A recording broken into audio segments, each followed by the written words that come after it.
Chào mừng quý vị và các bạn đã đến với chương trình Chat với mẹ bỉm sữa. Và sự xuất hiện ngày hôm nay của chúng ta mang một hơi hướng ẩm thực vô cùng độc đáo.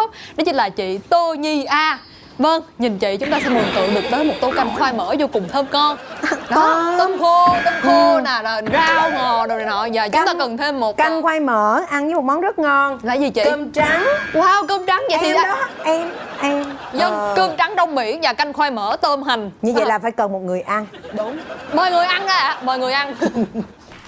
Wow, xin chào. Xin chào MC và chào chị thạc sĩ Nhi A. Em tên là Phan Thúy Bình. Năm nay em 32 tuổi và hiện nay có một bé trai 2 tuổi. Giờ thì mình có thể chia sẻ về khi mà mình biết tin có bầu nó diễn ra như thế nào không ạ? Cưới nhau thì cũng rong chơi hết 2 năm. Xong thả thì mình cũng tình tan tính tan từ từ. Mà mãi 3-4 tháng gì đó không thấy gì. Bắt đầu hai vợ chồng mới cài cật lực lên. Các tư thế, các kiểu làm mình làm hết luôn. Mà không dính gì hết. Lo không biết mình có sự cố gì, máy móc mình có ổn không. Stress quá Lo lắng. Đúng rồi, mình căng quá thì mình khó dính. Em mới quyết định là thôi mình buông xuôi đi. Công việc của em nó có tháng trước thì nó hơi căng thiệt. Xong cái tháng sau em mới thôi mình làm được như mình làm đi. Coi như mình có lỗi chút xíu với công ty. Nhưng mà như vậy, nhờ vậy mà nó dính. Ồ, nghe vậy giống như là sẽ có nhiều bạn ngày hôm nay hổng chừng á coi xong cái số này nè, cái em nghỉ làm 2 tuần nha, em nghỉ để em mang thai. Kỳ lạ cái là trước đó thì mình không có dấu hiệu gì hết. Như là em lên mạng em search là bà bầu là sẽ có 1, 2, 4, 5, 6, 7 dấu hiệu sau đây. Nhưng mà em không có dính gì hết trơn luôn. Tới cái ngày giờ đó em làm em thử. Thì mình mới thấy có 2 cái vạch xinh xinh đó. Cái chồng ra chỉ vô mặt chồng liền phải không chị? No, không chỉ mặt chồng. Giấu giếm lén lút. Ủa sao vậy? Ẩm luôn. Đang chờ đợi mà. Tại vì á trong gần đó là tới sinh nhật của 2 đứa. Cái là em gom vô em làm món quà bất ngờ. Em lầy, em gói quà vô. Mà trong cái quà mình xài cái hộp dung dịch vệ sinh phụ nữ. Rồi em bỏ cái que thử thai vô. Để mà khi mà anh chồng anh mở ra, anh nhìn cái hộp là anh tẻn tò, anh không hiểu chuyện gì. Tại sao lại tặng tôi cái hộp này. Bà này bả lầy từ hình thức tới nội dung luôn á. Cái lúc mà mở quà là mở trước mặt bá quan văn võ đông đảo con người hay là chỉ có 2 người thôi? Dạ sinh nhật thì mình tổ chức gia đình mà có ông bà rồi có bề em. trên luôn đó. Trên mà dám để hộp dung dịch vệ sinh. Rồi sao? Rồi mình làm một cái thiệp nho nhỏ với tim nè. Gấp lên gấp xuống vậy nè. Rồi cái ông mở ra anh chưng hửng. Rồi phải mở thêm tiếp nữa cái que. Em chơi 2 que trong đó là chắc ăn mình khẳng định là mình dính rồi nha. 2 lần rồi nha, thử 2 lần rồi. Trời ơi mà chị biết trên mạng lúc đó người ta hay xem mấy clip mà kiểu phản ứng của chồng khi vợ có bầu hay có que đó, mình cũng đang mong đợi là ông phải bùng nổ hay sao đó. Thủ phàng cái là ông mở ra cái ông nhìn. Xong cái hết. Trời em chỉ ngậm ngùi. Ở đời sẽ có những cái người mà người ta vui quá đó là người ta bị đóng băng luôn á, người ta không nói nên lời. Cười mỉm xong cái quay ra xa đầu em vậy. Giống như phim Hàn Quốc ôi quay vòng xa đầu em cười. Xong về đẻ. Là anh vui quá rồi đó, là anh mới vậy á, thường vậy. Mà em tưởng đó em lập công lớn rồi nhưng mà cuối cùng xa có cái đầu xa vậy mình giống như là mình con chó ngoan có chủ được xa đầu cái xong hết. Xong cái quá trình mà bầu bí diễn ra như thế nào, chị có bị ngán nhiều hay là sao không chị? Cũng lại lên mạng tìm hiểu các thứ bầu thì nó như thế nào để mình chuẩn bị tinh thần. Cái rồi cũng không giống ai cả. Không giống ai luôn. Em không có một cái gì xảy ra luôn. Không có biến đổi ngoại hình, cũng không thèm này, cũng không chán cái kia. Cái bụng mình nó không to lên thì em như bình thường, không có gì hết trơn. Ăn được ngủ được phải không chị? Ăn được ngủ được, ăn ngon là tiên đó. Đúng rồi. Bởi vì cũng hơi tức. Là mình không có gọi là được cơ hội là mình làm mẩy trong thời kỳ. Thấy chưa? Trời ơi, các chị bầu thực ra cũng rất là nhiều âm mưu. Em thấy chưa? Ta cầu cho người ta được bình thường, ăn được, ngủ được mà không được rồi chị. Chúng ta có bao giờ hài lòng với thực tại đâu. Rồi như vậy là mọi sự nó êm đềm, nó trôi qua trong cuộc đời như vậy luôn á hả? Cũng không hẳn êm. Tới cái kỳ cuối chị có bị bón rất là nặng luôn. Bác sĩ cũng khám xong cũng kêu là thôi về nhà thay đổi chế độ ăn uống. Mình kiếm đủ các cách trên mạng nó bày sao mình cũng nạp vô như vậy. Rồi cũng không có gì thay đổi, nó đau khổ lắm luôn á. Thì bạn ở bên Mỹ á, bạn nói là bác sĩ người ta cho phép mà bà bầu có thể uống cái loại thuốc mà thuốc mềm phân. Em gọi cho cái bác sĩ mà em đang theo á, là em uống cái thuốc đó được không? Bác sĩ nói cũng được, cho em mừng hết lớn, em mừng kinh khủng luôn á. Giống như là thấy ánh sáng của đường hầm vậy đó hả? Dạ, ai mà trải qua rồi biết nó kinh khủng cỡ nào. Mà chồng em không chịu, ảnh sợ ảnh hưởng tới em bé. Ủa, nhưng mà người có chuyên môn, ta kêu không sao thì vẫn là không sao. Bởi vậy nhưng mà ảnh sợ tâm thế quá. của một ông cha nó khác. Rồi ông chịu bón giùm tôi đi ha. Vô bồn cầu ngồi chung. Ok, giờ mình một ghế, bạn một ghế ngồi kế bên coi đứa nào chịu đựng.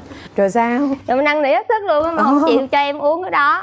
Tới một cái kỳ gây cấn là em chịu hết nổi. Bữa đó em kiểu như mình gồng quá, nó chảy Đúng máu rồi. cái em bé nó bị yếu cái nhịp thở của nó đó, nó không có máy nữa, cấp cứu liền luôn. Wow. Đo 20 phút không có tim thai. Mình không dám la thét gì, không dám khóc luôn, sợ con nó yếu thêm á. Lúc mà đo được nghe được cái tiếng của nó bịch bịch là trời ơi, mừng hết lớn luôn. Rồi sau đó là cho uống thuốc. Dạ.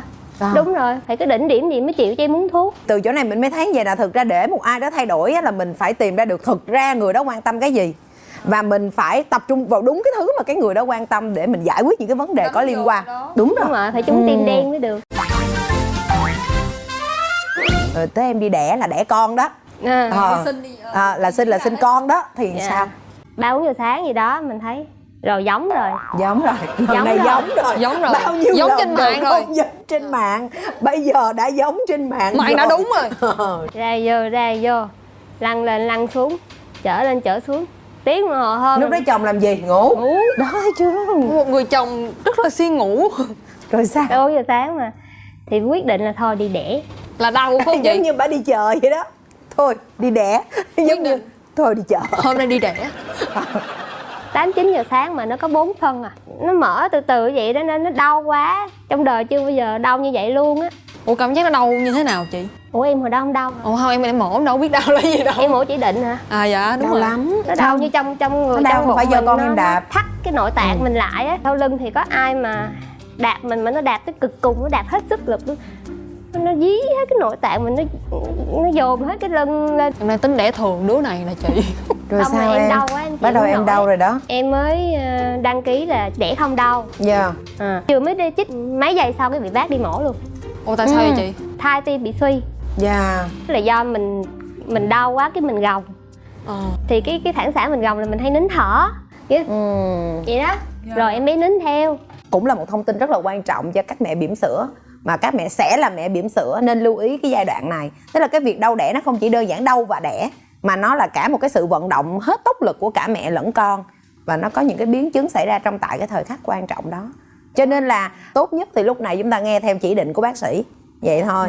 Mà lúc vô phòng mổ em đâu có biết em bị mê. Em tưởng là vô cây tê là mình sẽ được nhìn người ta mổ hay cái gì đó. Chuẩn bị tinh thần nhìn rồi. qua cảnh nhộn nhịp xung quanh. Đó. Vô phòng xong cái tự nhiên cái tay chân nó rung, nó giật. Thôi em vô em cũng bị rung vậy đó, y chang em cũng sợ tay chân rung rẩy vậy nè. Không biết sao giật quá, giật cái rồi bác sĩ ơi xem giật dữ gì, xem rung quá. Rồi nói được 2 câu có rồi tôi thù. Nó nhiều quá mà nó nhiều quá tao chân bị mê luôn. Tức khi mà chị gặp được con lần đầu tiên chắc cảm giác nó cũng sung sướng lắm hả chị? Phủ phàng mọi thứ. Phủ về mọi thứ. Mình tưởng tượng viết bao nhiêu thứ trên đầu xong không có gì hết trơn. Tại vì mở mắt ra là nguyên một cái tường nhà trắng bóc, không có ai bên cạnh hết. Dạ đúng rồi, đó là phòng hồi sức. Cái cảm giác đầu tiên là cảm giác rất là cô độc, như mình bị trôi trên đảo hoang vậy á. Cái tiếp theo là trời ơi may quá sống rồi. Xong tiếp theo là rồi nó đâu? Con tôi đâu? Con tôi đâu? Trước khi trả về là người ta bưng em bé ra, ta để dưới chân mình á. Tới cái phần đó em lại ấm ức lần nữa. Sao vậy chị? Mình cũng tưởng tượng như trong phim là trời ơi con chị đấy nè. Phim rồi mạng đồ vô. Được đặt nó trên ngực mà đây giờ đặt dưới chân. Đúng rồi, mình tưởng trời ơi con của mẹ nè, này xinh không, chụp hình nha, này kia không. Đem vô cái đặt chân cái bịch xong rồi đẩy cái dèo đi ra, phủ phàng hết sức luôn. Dạ. Ai đón em khi cái cánh cửa ấy mở ra? Dạ chồng. Người nhà. Cũng có giống trong phim Chút Đỉnh rồi đó. Nhưng mà nó mất đi cái cảm giác mà mình mong đợi, cái cảm giác mà hạnh phúc hay là thiêng liêng khi lần gặp đầu con tiên đồ ha. Em cũng mong đợi cảm giác là khi mà nó chui ra nó cái là mình thấy mặt đó mình hạnh phúc, hay là mình sẽ khóc nước mắt lưng chồng gì như người ta hay kể vậy á. Ôi, phải thì nghĩ là mình cũng có một cái trí tưởng tượng đó, mình phải yêu nhau con mẹ gặp con gặp mẹ, hai chúng ta gặp nhau đó dạng vậy đó, thì đâu có nghĩ là mọi thứ nó sẽ diễn ra như vậy đâu. Xong cuối cùng mọi thứ nó hình nó trôi qua. Đời không như là mơ.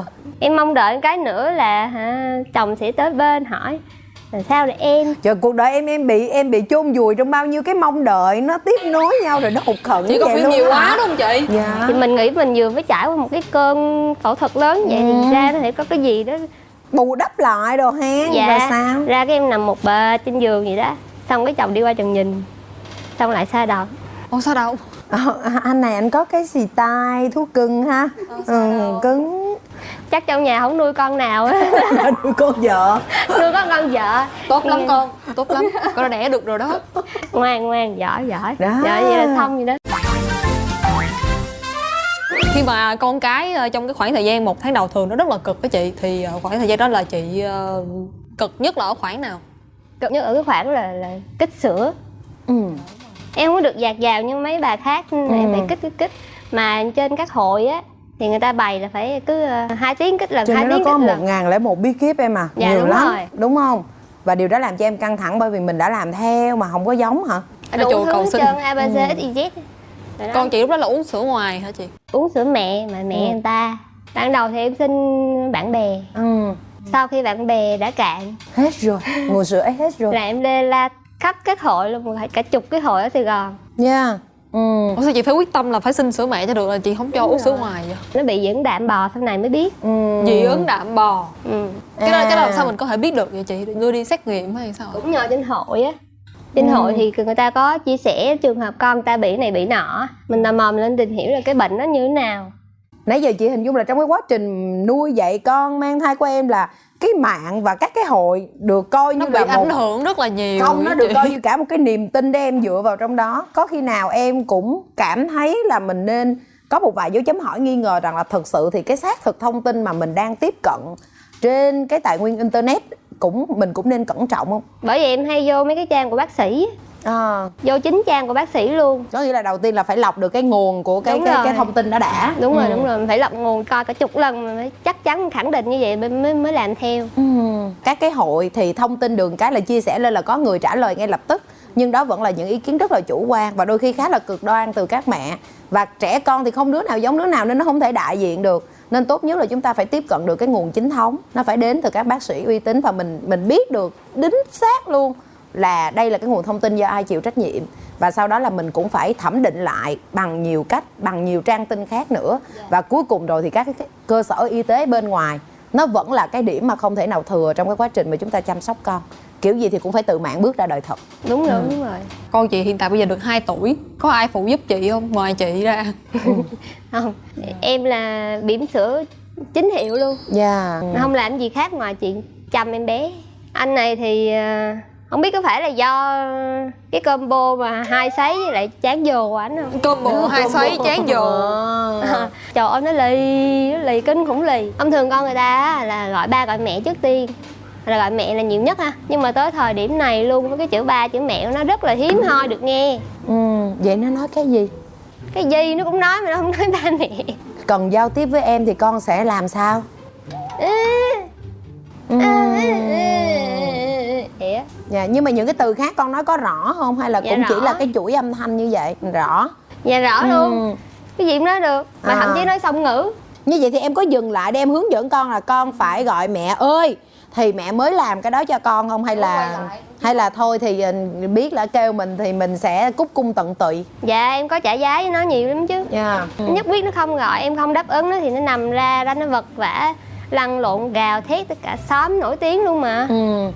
Trời ơi. Nó chấp ăn nhận vạ. nó gào 1 tiếng 2 tiếng chứ nó không gọi mẹ. Rồi sau đó em làm sao? Thua nó chứ làm sao giờ, không lẽ Đây là một cơn ác mộng của những bà mẹ khi mà con mình ăn vạ quá lâu đó chị. Thực ra thì con chị cũng đã từng ăn vạ nhưng mà trong cái cuộc chiến đó chị thắng. Ồ vậy hả? Sao chị thắng? Tại vì chị lì hơn nó thôi. Có nghĩa là chị cương quyết không để cho đứa trẻ nhận ra một cái thông tin rằng là trong cái cuộc đua này, tiếng khóc của mình hoặc là cái sự ăn vạ của mình nó là vũ khí đối với mẹ. Tại vì trẻ con nó sẽ dựa trên kinh nghiệm của nó để nó chọn cái cách hành xử kế tiếp. Như vậy thì chỉ cần nó thắng chúng ta một lần thì nó tự khắc hiểu rằng đó là vũ khí. Và nếu như lần sau mà nó diễn ra cái sự ăn vạ đó mà nó thấy mình chưa thay đổi thì nó tăng đô lên. Có nghĩa là lần trước gào nhỏ thì lần này gào to, lần trước gào ít thì lần này gào lâu. Cho nên nếu như con ăn vạ hoặc là con khóc, chúng ta đình chiến. Em không biết em phải đình chiến với nó bao lâu, tại vì em để tới 2 tiếng rồi nó vẫn dậy. Em gia tăng lên 2 tiếng rưỡi đi coi đứa nào mệt. Ủa thật sự ra là trước đó. Thật là cái đầu em nó muốn nổ banh luôn, em không làm được cái gì trong cái tiếng gào thét. Mình phải giữ một cái tâm trạng vô cùng là bình thản trước cái tiếng khóc của con. Giống như là chào bé con của mẹ nha. Mẹ ngồi được 2 tiếng rồi con còn khóc ở đó không ta? Đó, đúng vậy hả chị? Đúng, chính xác. Chị đã từng đặt ảnh đứng. Con khóc hả? Rồi con đứng đây con khóc nha. Mẹ ngồi đây và chị ngồi ngay trước mặt. Dĩ nhiên là cái thử thách của chúng ta lúc này là gì? Là thời gian. Và không phải bà mẹ bỉm sữa nào cũng có nhiều thời gian. Đó là cái điều thứ nhất. Cái thứ hai đó là chúng ta sinh ra con nhỏ và không chỉ đơn giản đó là chăm một mình đứa trẻ đó, mà nó vẫn còn hàng tá việc ở trong nhà. Cứ phải cù cưa với cái đứa bé đó lâu thì bao nhiêu việc khác nó ảnh hưởng. Và từ đó làm cho các bà mẹ luôn luôn căng thẳng và thực sự là họ không chịu được tiếng khóc. Chị hiểu được tâm trạng của em và rất nhiều mẹ bỉm sữa khác là nghe mô tả của chị về phương pháp thì dễ, nhưng mà phải ai làm mẹ và phải đối diện với tiếng khóc của con mình thì mới hiểu rằng là cái việc mà mình muốn chấm dứt cái tiếng khóc đó nó mới lớn lao và quyết liệt đến mức nào. Và đôi khi không phải chúng ta may mắn có những người hàng xóm thân thiện, điều này nó làm cho chúng ta luôn luôn bị cản trở đó. Tuy nhiên thì hãy cố gắng giảm xuống, tại vì nó còn cả một cái hành trình phía trước trong cái việc hình thành hành vi cho con. Chắc em phải nâng tầm lên cho nó rào 3 tiếng. Nhưng mà thực ra là cái gào đó nó cũng phải có một kỹ thuật. Các mẹ phải lưu ý là chúng ta không rời đi, tại vì đứa trẻ nó vẫn rất bị ảnh hưởng bởi giao lưu cảm xúc trực tiếp, cảm thấy bị bỏ rơi. Đúng rồi, và điều đó nó sẽ không có lợi. Chúng ta hãy để nó khóc nhưng mà chúng ta ngồi đó. Vậy là mình chấp nhận mình cũng không làm được gì trong mình đó. không làm gì hết, hoặc là em làm gì đó mà gần nó, có nghĩa là vẫn trong tầm mắt nó, và cho nó hiểu một điều là mẹ đang đợi á, khi nào nín mình nói chuyện, để trẻ hiểu rằng là trẻ phải thay đổi phương pháp. Thực ra đứa trẻ nó muốn xử lý nhu cầu của nó, và trong cái lúc mà con còn quá nhỏ, con không có như người lớn, con đâu có nói được nhiều, con đâu có đi được nhiều, con đâu có tiềm lực khác, thì bây giờ con chỉ có khóc thôi. Thì mình làm cho con hiểu rằng là con hãy chọn cách khác đi, cái cách khóc nó không phải là cách giả bộ ngồi khóc khóc chung mà coi ai khóc lâu hơn. Cũng có thử rồi, bị nó đánh. Giả bộ. Giả bộ, cái tội giả bộ. Trời ơi, nó đánh đó chị. Nó nhìn ra mẹ đang diễn á. Thôi bây giờ chúng ta nhảy qua vấn đề khác đi. Chuyện vợ chồng gần gũi nhau sau sinh như thế nào hả? Này là ở riêng đó, thuận lợi đủ đường. Dạ đúng rồi đó. Dạ đúng rồi, thuận lợi đủ đường luôn á. Dạ. Nhưng mà cũng lại phũ phàng. Kiểu gì cuộc đời này bà này cũng có một nỗi ấm ức sót lại. Thường trên mạng người ta hay nói là sau sinh là vợ mà căng thẳng rồi vợ mệt mỏi này kia, phải thông cảm, chồng đừng có sấn thác quá không. Nhưng mà em thì bình thường. Em rất là mong chờ. Em cũng chờ đợi. Trời ơi nơi ơi. Rồi sao? Nhưng mà ảnh thì không có gì kiêng từ cái giai đoạn mà biết có bầu rồi cho tới khi bây giờ luôn. Là mấy năm rồi? Là gần 3 năm đó. Nhưng mà cái số tình tang đó rất là ít luôn. Mình phải hỏi hello anybody here. Anybody here, lâu quá không thấy ai ở đây vậy ta. Đó là cái cách mà bà Thanh bà hỏi. Em hỏi thì chồng kêu là chắc là áp lực, và nhiều khi là thấy nó thì ngại. Em kêu trời bây giờ nó không biết gì còn ngại, đợi nó lớn nữa sao làm ăn được gì. Đó. Mà anh chồng em thì giống như là mắc bệnh cù con á. Trong mắt ảnh bây giờ nhìn ra là chỉ thấy con thôi. Đó, đi làm về cả ngày ở đâu ra vô không biết, mà về cái là hỏi nó không à.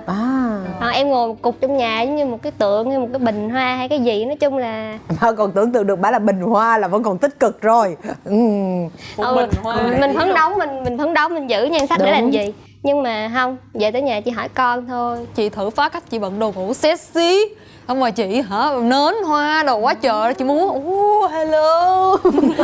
Thì em là ơi mà báo trên hiểu là nơi. Thử coi chồng chị, trời ơi lúc đó chắc là nhào với một con thú hoang. Lại một kịch bản nữa đó, em lại coi chừng bị hụt mình mường tượng ra một cái hoàn cảnh. Chị nghĩ là nói chung chị nghĩ là nên có thể là anh căng thẳng thật, và mình có thể có những cái sự thay đổi trong nhịp sinh hoạt á, để ảnh thật sự tin rằng là mọi chuyện nên trở về bình thường.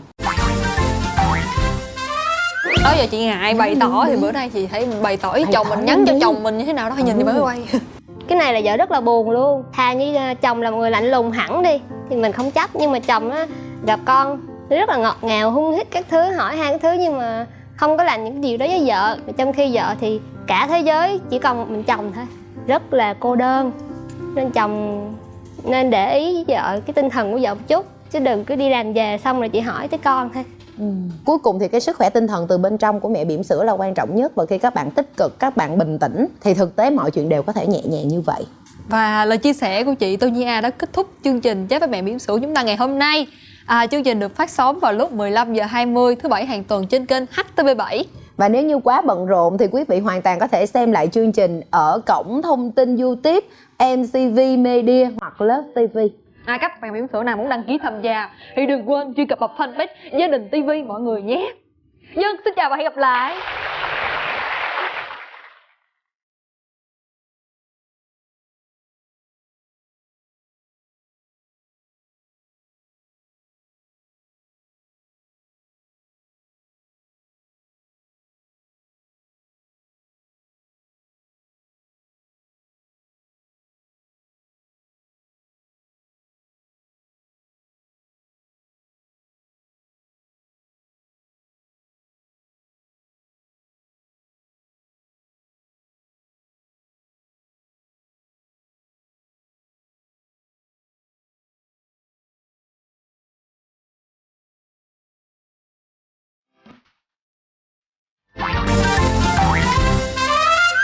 Tuần thứ 9 là chị bị té, chị đập cái bụng xuống, nó làm nứt xương chậu và bác sĩ mới nói là xác suất bé bị bệnh đau á, là 95%. Tới khi thai lớn hơn thì bác sĩ xét nghiệm và nói là bé bị mù. Thì bé thứ hai là chị phải đổi mạng với nó, chị chết lâm sàng trong vòng 15 phút. Chat với mẹ bỉm sữa tập 29 sẽ được phát sóng vào lúc 15h20 thứ Bảy ngày 13 tháng 4 năm 2019 trên kênh HTV7.